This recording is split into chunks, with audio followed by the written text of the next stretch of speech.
Fishing has been around for thousands of years and has become one of the most popular outdoor activities. Fishing is also a great opportunity to get out and enjoy the outdoors with your friends and family, if you know what you're doing.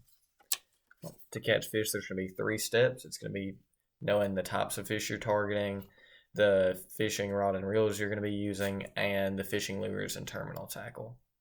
All right, starting off first with the types of fish. I'm going to try to keep it around freshwater because it's a little bit too hard to do freshwater and saltwater at the same time within the given time limit. All right, so for freshwater, you're going to have your cool water, cold water, and warm water fish.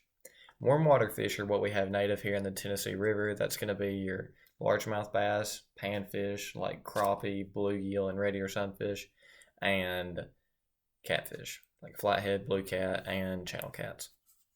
Your cool water is going to be your toothy fish for the most part, like muskie, pike, and then you're all going to have a walleye and smallmouth.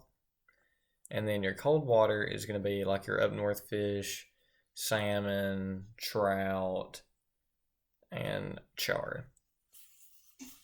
Right, on to step 2 is going to be your fishing rod and reels. So for fishing rod and reels, you're going to have the spinning rods, the bait casters, the push buttons, and fly rods.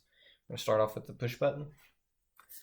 This is typically going to be your starter reel. If you ever go fishing or around a body of water and you see someone fishing on the bank, they're typically going to be a beginner, and that's what they're going to be using because they're cheap, they're easy to use if you don't know what you're doing, but all around they're not a very good rod and reel to use, especially if you've been doing it for a while. Up next, we're going to have our bait casters. This is what people normally use to target big freshwater game fish like bass and muskie and others. And then we're also going to have your spinning rods. Now these are going to have different sizes. I'll start off by showing you this. This is going to be a size 1000. This is going to be used to target crappie, tiny panfish, bluegill. Then going up a little bit, this is a size 5000. This is going to be a catfish rod or maybe a surf reel. And then lastly, we're going to have size 12,000 and up. So these are really big and heavy duty. They're all going to be used for 60 plus pound flatheads and blue cats. And then you could use them saltwater for grouper and shark. Right.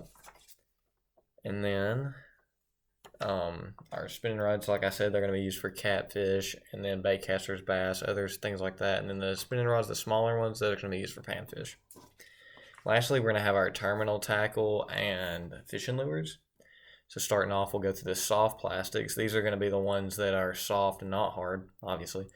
And so this is a frog. These are going to be top water, not subsurface baits. These are going to sit on top, and you'll fish them across the top, and you'll have blow-ups. These have 2 pronged hooks on them, right here and here. So to catch the fish, the bass is going to have to bite down, and you'll actually have to set the hook into it. That's going to be the thing with most of the soft plastic baits. Then you're going to have swim baits and spinner baits like this. This is a live target minnow, just put on a regular spinner bait hook. Then you've also got chatter baits. These have a single blade on the front. It's going to go back and forth, give off a flash and vibration in the water. Attracts fish. And then we'll have our hard plastics. This is a rattle trap. Hard plastic bait. And then right over here, I've also got a spook. These are going to be great for largemouth, stuff like that, and even better for striper. Then we're going to have our worms, our soft plastic artificial baits. These are my favorite. You can Texas rig them, which I've got an example right over here for you. Especially in our lake, it's very eat up with grass right now, and it's just getting worse as time goes on. So people are really going to have to start going back to soft plastics. But this is a Texas rig worm. It keeps it to where the hook isn't actually poking out, so it's not going to get caught on grass. And then the tip of the bait right here is chamfered and rounded off, so you're not going to get hung up in as much grass.